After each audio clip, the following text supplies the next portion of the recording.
मनुष्य की मानसिक शक्तियां। आज हमारा विज्ञान जिन ऊंचाइयों तक पहुंचा है, ये मनुष्य के दिमाग की भौतिक संभावनाएं हैं। आज हम अपने दिमाग को जितना समझ पाए हैं, ये बहुत ही कम है। लेकिन इस कम से ही आज हमने लगभग दुनिया का नक्शा ही बदल दिया है। लेकिन एक समय ऐसा था जब हमने अपने दिमाग की उन अद्भुत शक्तियों को जागृत कर लिया था। असल में आपका दिमाग अलादीन का चिराग है। अगर आप इसका सही से उपयोग करना सीख जाएं, तब आप इस दुनिया की हर एक असंभव चीज को संभव कर सकते हैं। हमने अपने दिमाग की शक्तियों को इस हद तक इस्तेमाल करना सीख लिया था, आप इसका अंदाजा भारत में रहकर यहाँ की बहुत सी चीजों पर अध्ययन करके लगा सकते हैं।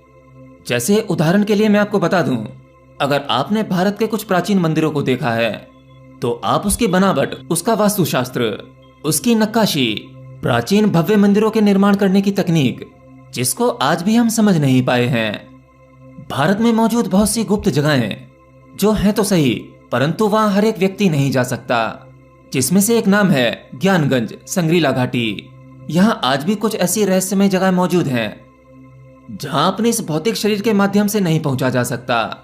वहां केवल आपका सूक्ष्म शरीर जा सकता है। टेलीपैथी, जिसे आज विज्ञान भी स्वीकारता है। बेसिकली टेलीपैथी हमारे दिमाग की ही एक शक्ति है, जिसे आज भी डेवलप किया जा सकता है और बिना किसी यंत्र, बिना किसी उपकरण के अपनी बात को कहीं दूर दूसरी जगह पहुंचाया जा सकता है, जिसे आप थॉट ट्रांसफर भी कह सकते हैं। यानी अपने विचारों को एक जगह से कहीं दूर दूसरी जगह किसी व्यक्ति के दिमाग में विचारों को ट्रांसफर करने का तरीका। जैसे कभी कभी आपके दिमाग में कोई ऐसा विचार आ जाता है जिसके बारे में आप कल्पना भी नहीं करते, कोई अनचाहा बिन बुलाया विचार, वो कहीं से तो आया ही होगा, क्यों, है ना? रामायण महाभारत काल के समय हमने उड़ने वाले यंत्रों को डेवलप कर लिया था। हमारे मन की एक और जबरदस्त शक्ति, जिसे आज के विज्ञान ने नाम दिया है टेलीपोर्टेशन। इसका वर्णन कुछ प्राचीन ग्रंथों में भी मिलता है। जैसे पहले के साधु संत एक ही समय में दो जगहों पर उपस्थित हो सकते थे, और इसका वर्णन ऑटोबायोग्राफी ऑफ योगानंद में मिल जाएगा। यानी अपनी मानसिक शक्ति का इस्तेमाल करके प्रकृति से अणु परमाणु लेकर अपने शरीर का कहीं दूसरी जगह निर्माण कर सकते हैं। ये बात बहुत ही अजीब और असंभव सी लगती है, लेकिन इन सब का वर्णन आपको किताबों में मिल जाता है। और वैसे भी हमने कभी जिन चीजों को हासिल कर लिया था, अपने ब्रेन की शक्ति की ऊंचाइयों को छू लिया था, और ये सब कुछ हासिल करके हमने बहुत पहले ही कहीं पीछे छोड़ दिया। एक के बाद एक सभ्यताएं आती चली गईं, समय बीतता गया, ज्ञान भी पीछे छूटता चला गया। जिस ज्ञान को संग्रहित करके किताबों में रखा गया, उन किताबों को भी नष्ट कर दिया गया, जिसका सबसे बड़ा एग्जाम्पल आपको नालंदा यूनिवर्सिटी का मिल जाता है। शायद आपने सम्राट अशोक के 9 रत्नों के बारे में सुना होगा।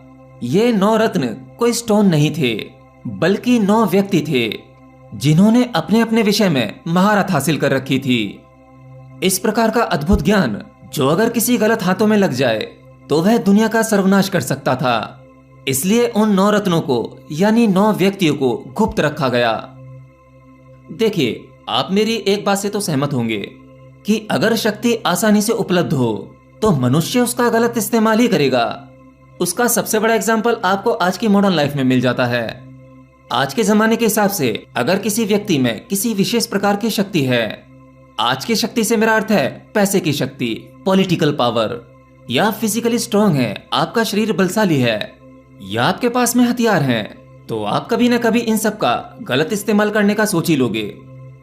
क्योंकि मनुष्य की परिस्थितियां सदैव एक जैसी नहीं होती। परिस्थितियां बदलती हैं, उसके साथ ही आपकी मानसिक अवस्था बदलती है, आपके डिसीजन भी बदलते हैं। जैसे कि आप शांत स्वभाव के हैं, लेकिन कभी कभी अधिक गुस्सा आ जाता है, और उस गुस्से के चलते आप कुछ गलत कदम उठा लेते हैं।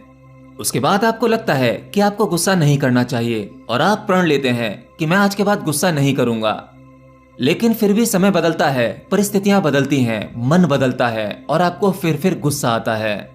इसीलिए शक्तियों को धारण करने वाले के अंदर पात्रता होनी चाहिए। हिमालय में आज भी ऐसी गुप्त जगहें हैं जहां साधारण आदमी नहीं पहुंच सकता। वहां आज भी ऐसे साधु संत हैं जो वर्षों से ध्यान में डूबे हुए हैं। वहां बहुत सी आध्यात्मिक क्रियाएं चलती रहती हैं। उनके पास में इस तरह की शक्तियों का होना ये बिल्कुल आम बात हो सकती है।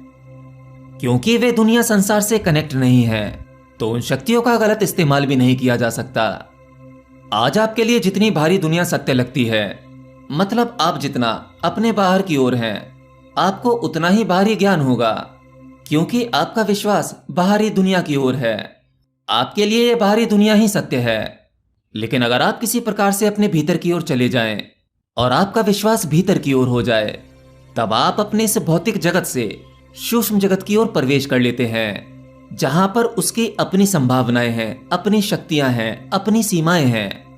आप संसार में रहकर केवल अपने बाहरी मन का इस्तेमाल करते हैं, ऊपरी दिमाग का इस्तेमाल करते हैं, जिससे आप बहुत कुछ पा सकते हैं।